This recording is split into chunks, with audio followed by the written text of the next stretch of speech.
গত পর্বে আমরা দেখেছিলাম রাজ্যের সভাসদদের মধ্যে তর্ক হয় বিজয় সিংহ এবং হাম্বিরের মধ্যে কে হবে নতুন রাজা। এই পর্বে দেখা যাক কি হয়। অজয় সিংহ বললেন, তোমরা স্থির হও, আমি যা বলি তা শোনো।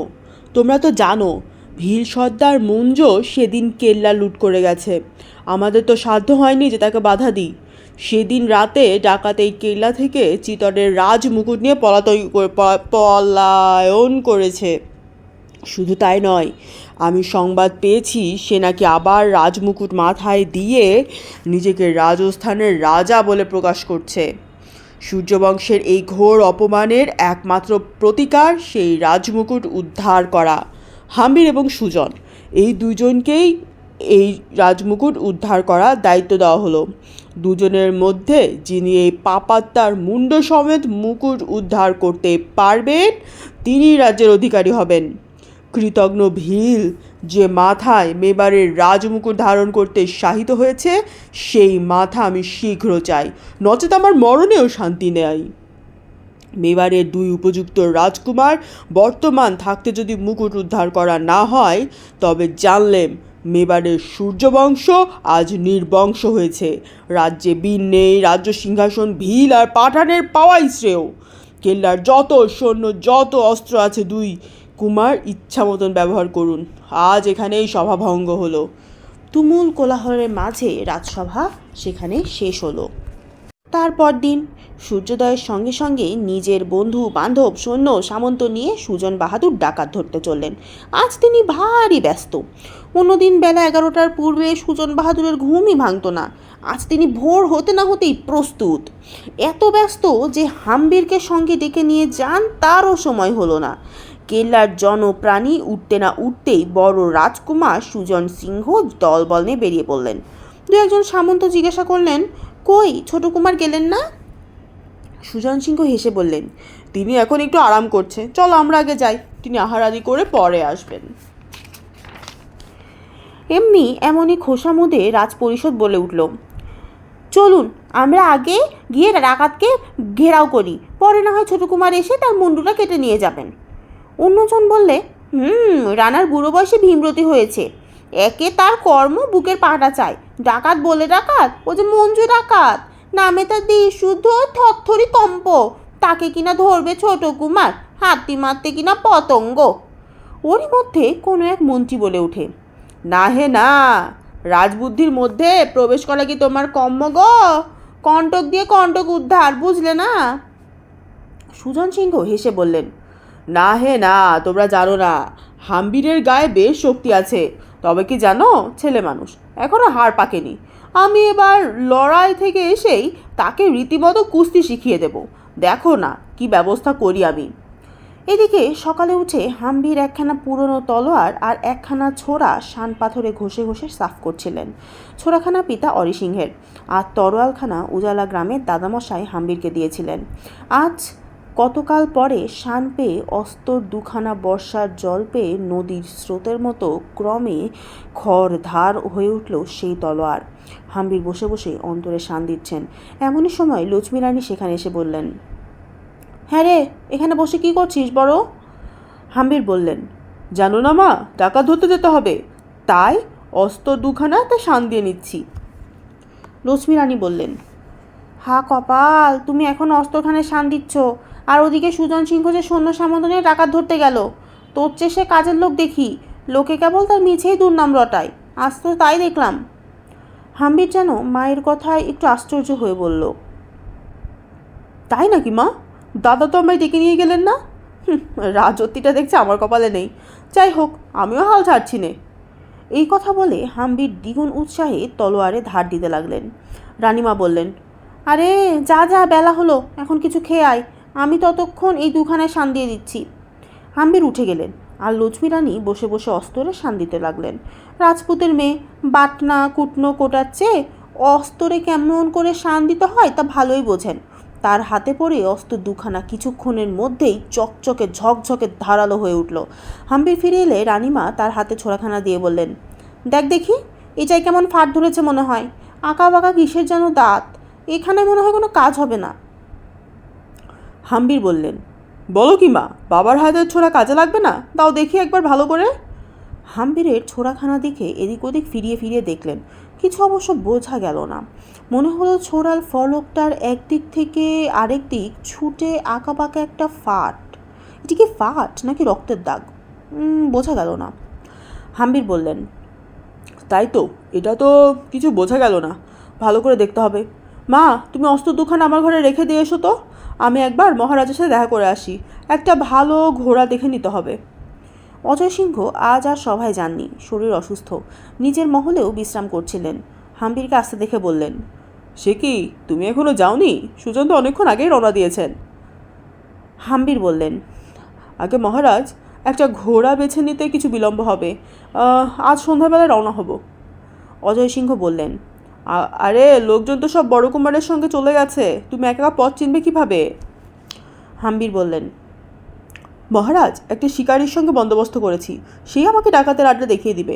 আমি মনে করেছিলাম লোকজন নিয়েই যাব, কিন্তু পরে ভেবে দেখলুম মুঞ্জভিল যেরকম দুর্দান্ত, তার সঙ্গে লোকজন নিয়ে পেরে ওঠা অসম্ভব। কৌশলে কার্যসিদ্ধি করতে হবে। অজয় সিংহ বললেন, তা বাবা, যা ভালো বোঝো তাই করো, আশীর্বাদ করি, জয়ী হও। হাম্বির প্রণাম করে বিদায় হলেন।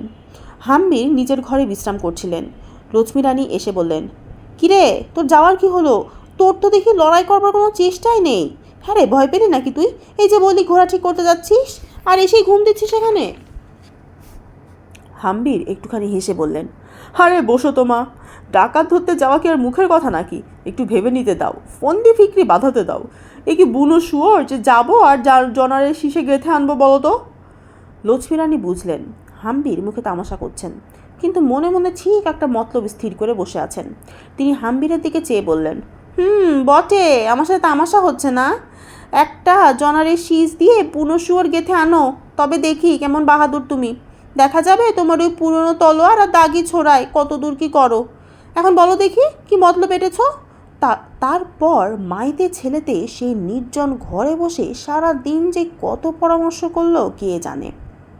সন্ধ্যা হয় তখন রানী লক্ষ্মী বললেন, হ্যাঁ রে, প্রস্তুত হ, আর বিলম্ব করলে যে রাত্রি হয়ে যাবে। হাম্বির বললেন, আর প্রস্তুত কি মা, যেমন আছি তেমনিই যাব। দেখো তো মা, আমার ঘোড়াটা এলো কি না? রানী উঠে গেলেন। হাম্বিরের ঘোড়াও প্রস্তুত হয়ে এলো। তিনি হাসতে হাসতে বললেন, দেখা যাক মা, পুরনো তলোয়ার আর দাগি ছোড়া আর এই বেতো ঘোড়া, এইগুলো নিয়ে কত দূর কি করতে পারি। মা আশীর্বাদ করে বললেন, জয়ী হও বাবা, জয়ী হও। হাম্বির সেকেলের তলোয়ার কোমরে গুজে সামান্য বেশে সেই বেতো ঘোড়ায় চড়ে বসলেন। সন্ধ্যার অন্ধকার গাঢ়তর হয়ে উঠল। সূর্য অস্ত গেলেন। হাম্বিরকে সেই বেতো ঘোড়া খটর খটর করে গ্রাম ছাড়িয়ে বনের পথে প্রবেশ করালো। আরাবল্লী পর্বতের নিবিড় বন্য ছায়ায় ঘোর অন্ধকার, 2 হাত তফাতেও লোক চেনা যায় না। হাম্বির তার বেতো ঘোড়াকে একদিকে ছেড়ে দিলেন। তারপর কম্বল মুড়ি দিয়ে নিঃশব্দে সেই বনের অন্ধকারে লুকিয়ে পড়লেন। ছায়ার সঙ্গে যেন আরও একটা ছায়া মিলিয়ে গেল। যেমন শিকারের সন্ধানে বাঘ ফেরে, ঠিক তেমনি সেই অন্ধকারে হাম্বির নিঃশব্দে অতি সন্তর্পণে গিরিনন্দীর পারে পারে, বনের ধারে ধারে, পাহাড়ের গহ্বরে গহ্বরে ডাকাতের সন্ধান করে ফেললেন। তৃষ্ণার সময় নদীর জল, ক্ষুধার সময় গাছের ফল, ঘুমের সময় পর্বতের গহ্বর, এমন করেই হাম্বিরের দিন কেটে চলল। যেসব মহাবনে মানুষের চলাচল নেই, দিবারাত্রি যেখানে কেবল সবুজ অন্ধকার আর বাঘ ভাল্লুকের গর্জনে পরিপূর্ণ, দিনের পর দিন হাম্বির সেই সব মহাবনের ভিতর ঘুরে বেড়াতে লাগলেন। বনের যেন অন্ত নেই। এদিকে ঘোর অমাবস্যার রাত্রি, বনের ভেতর দিয়ে পথ দেখে চলাও অসম্ভব। হাম্বির একটা প্রকাণ্ড শাল গাছে চড়ে এদিক ওদিক চেয়ে দেখছেন, আর মনে মনে ভাবছেন, ধূর ছাই, ডাকাতের সন্ধান কি আর পাওয়া যাবে না? আজ তো এই অন্ধকারে পথ চলাই অসম্ভব। আজ রাত্রি দেখছি এই গাছেই কাটাতে হবে। উফ, বনের তলায় মশাগুলো ভন ভন করে ডাকছে দেখো। আবার ওই যে মেঘের গর্জন শোনা যাচ্ছে। আবার এত মশার ভনভঙ্গানি। আরে এই যে বাঘের গর্জন, উফ, কোনোদিন শুনিনি বাবা। যাই হোক, আজ রাত্রিতে আর মাটিতে পা দেওয়া সম্ভব নয়। এই বনটায় যত গাছপালা নেই, কিন্তু জীবজন্তু দেখছি অনেক আছে। হাম্বি নিজেকে বেশ করে গাছের সঙ্গে বেঁধে নিদ্রায় গেলেন। অনেক রাতে হাম্বিরের ঘুম ভাঙে।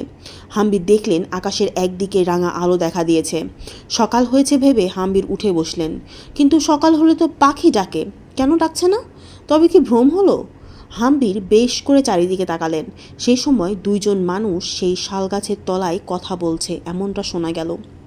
লোক দুটোর কথা বোঝা গেল না, কিন্তু দু একবার মঞ্জু ডাকাতের আর সুজন বাহাদুরের নাম বেশ স্পষ্ট শোনা গেল। হাম্বির আস্তে আস্তে গাছের ডাল বেয়ে খানিকটা নেমে কান পেতে শুনতে লাগলেন। দুই পাহাড়িতে কথা হচ্ছে। ওরে ভাই বদরি, তুই এখনও সর্দারকে মঞ্জু মঞ্জু বলিস? তাই তো সে চটে যায় রে। মঞ্জুকে মঞ্জু বলবো না তো কি বলবো হে? সে কি জানে না আমি তার চাচা হালেম? ওরে, সে কি এখনো চাচা ভাষা মানে রে? যেদিন থেকে সে সে রাজপুতগুলোকে আর রানা ছেলেকে লড়াই হারিয়ে দিছে রে, সেই দিন থেকে তার মাথাটা বিগড়ে গেছে। সে এখন চায় আমরা তাকে রানা আর তার ছেলেকে রাজকুমার বলি। আরে রাখ তো তোর রানা, রেখে দে তোর কুমার। আমি চিরকাল তারে মঞ্জুই বলবো, মঞ্জু আর বঞ্জু। তবে ভাই রঞ্জু, আজ তুই লাজ দেখতে চলছিস কেন রে? সর্দার আজমের বিয়েতে মোয়াকে নেশা ধরেছে, তোরে দেখলেই মাথা কাটতে আসবে রে। ওরে, এ কি বলিদানের মোষ পেয়েছিস রে, যে টুক করে হাড়ি কাঠের মাথাটা দিয়ে দিব? চল তো এখন নান্দির বিয়েতে একটু আমোদ করবো গে। বাজে কথা কেবল রাতই কাটালি, তুই রাতই কাটালি। লোক দুটো হন হন করে উত্তরমুখে চলল। হাম্বির এতক্ষণে বুঝলেন তিনি ডাকাতের আড্ডায় এসে পড়েছেন। দূর থেকে মাদল আর ঝাঁঝরের হুম হুম ঝুমঝুম আওয়াজ শোনা যাচ্ছে। মশালের আলো আকাশের চারিদিকে রাঙা করে তুলেছে। হাম্বির তাড়াতাড়ি গাছ থেকে নেমে লোক দুটার সঙ্গ নিলেন। কত দিন কেটে গেছে। সুজন বাহাদুর ডাকাত ধরতে না পেরে কৈলরের কেল্লায় ফিরে এসেছেন, কিন্তু হাম্বিরের কোনো খবর নেই। সকলেই বলছে তিনি নিশ্চয়ই ডাকাতের হাতে কাটা পড়েছেন। এমন সময় মহারানার সভায় হাম্বিরের এক পত্র এলো। হাম্বির উজালা গ্রাম থেকে লিখেছেন তিনি উজালা গ্রামে মঞ্জু বাহাদুরকে মেবারের রানা করে রাজসিংহাসন দিয়েছেন, কিন্তু রানা হাম্বিরকে কৈলরের কেল্লা আর 100খানা গ্রাম জায়গির করেছেন। অজয় সিংহ যদি সহজে কেল্লা ছেড়ে দেন তো ভালো, নচেত লড়াই নিশ্চয়ই, এবং মঞ্জু বাহাদুর সশরীরে সগণে এসে কেল্লা দখল করবেন, এ বিষয়ে সন্দেহ নাস্তি। শুনে সুজয় সিংহ বলে উঠলেন, দেখলে দেখলে ছোড়াটার কাণ্ড দেখলে একবার? সে কি মনে করেছে দুমুঠো ডাকাতের দলে গিয়ে মেবারের সিংহাসন দখল করবে? তার এত স্পর্ধা? অজয় সিংহ বললেন, হাম্বির কি এত দূর নিচ হবে? এ তো আমার বিশ্বাসই হয় না। কিন্তু চিঠিটা দেখ তো কেমন শোনাচ্ছে না? রাজমন্ত্রী বললেন, মহারাজ, কথাটা যদিও বিশ্বাসযোগ্য নয়, কিন্তু বলাও যায় না। আমার মনে হয় প্রস্তুত থাকাই ভালো।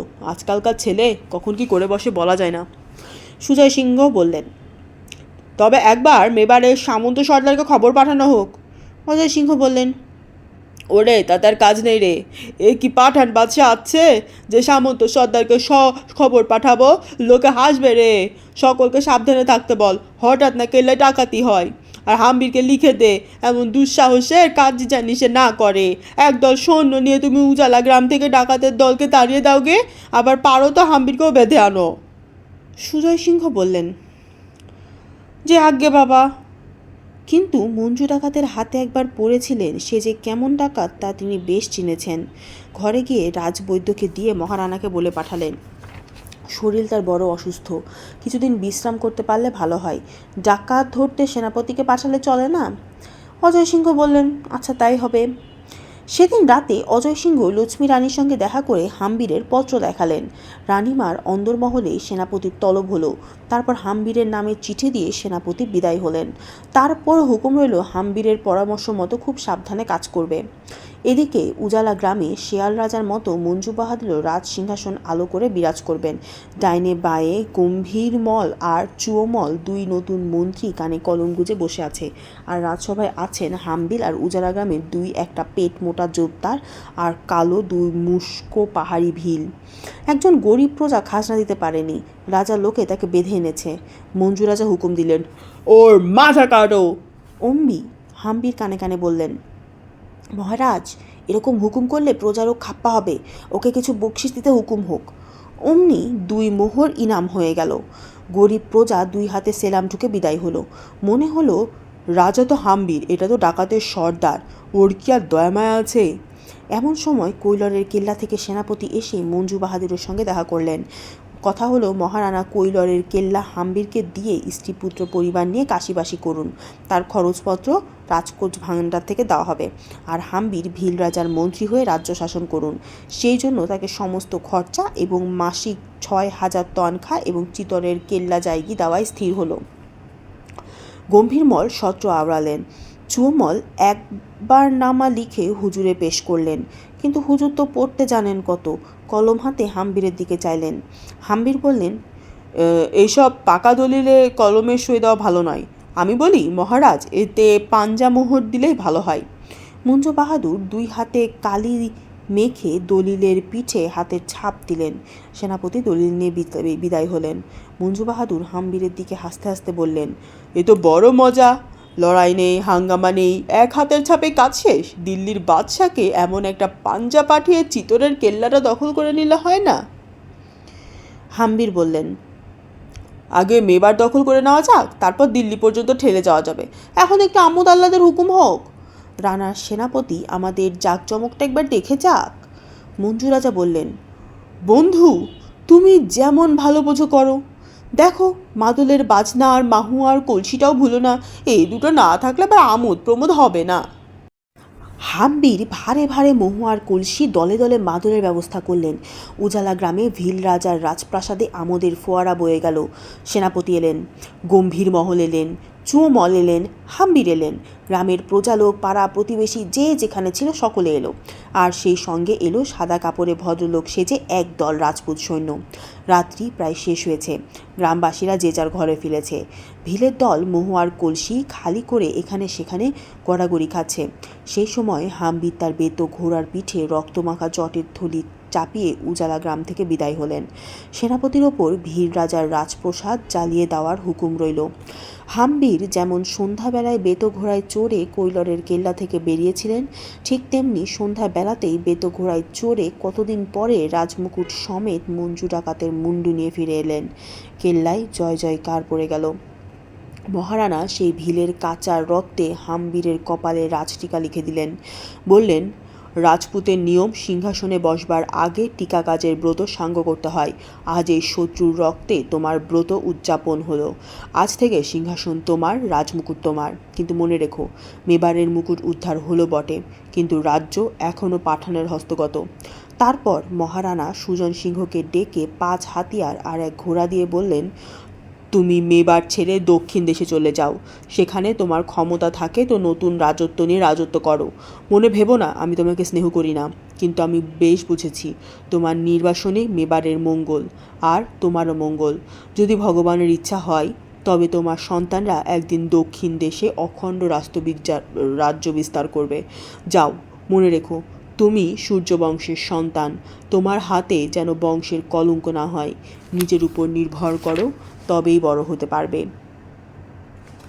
হাম্বিরের গল্প এখানে শেষ। পরবর্তীতে হাম্বিরের রাজ্য লাভ, এটা হবে পরবর্তী গল্প। সেটা আজকে না শুরু করি, আগামী পর্বে আমরা হাজির হব হাম্বিরের রাজ্য লাভ নিয়ে। হাম্বির কি নিজের রাজ্য লাভ করতে পারবে? পারবে হয়তো বা, তবে আমার পার্সোনালি মনে হয় এরকম বিশ্বাসঘাতকতা করে রাজ্য করা ঠিক না। মানে মদ খাওয়ায় মাতাল করলে গলা ভেড় কেটে ফেললো, ব্যাপারটা দুঃখজনক। কিন্তু বাবা, বড় বড় লোকের বড় বড় বিষয়, এসব ব্যাপারে আমরা ক্ষুদ্র মানুষ কেন কিছু বলবো? যাই হোক, আসল কথা everything is fair in love and war. কী আর বলবো? যাই হোক, এসব নিয়ে কথা বলার দরকার নাই, কারণ আমার অত জ্ঞান ক্ষমতা কিছুই নাই। হুদায় ভ্যাট বকছি। Bye by.